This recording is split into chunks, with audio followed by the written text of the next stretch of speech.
ఎప్పుడు మనం ఫస్ట్ నిద్రించే ముందు అంటే ఈవినింగ్ మనం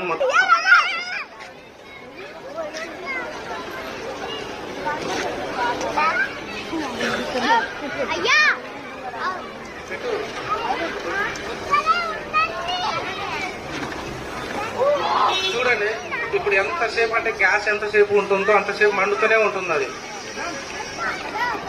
చూడండి గ్యాస్ ఎంతసేపు ఉంటో అంతసేపు మండుతూనే ఉంటుంది. గ్యాస్ ఎప్పుడైతే పేలుతుందంటే దీని యొక్క టెంపరేచర్ ని మనంతటా మనం ఎప్పుడైతే వేడిని అందిస్తామో అప్పుడు మాత్రమే గ్యాస్ పేలుతుంది. ఇప్పుడు దగ్గర 14 కేజీల గ్యాస్ అయిపోయే వరకు కూడా అంతే ఉంటుంది అది.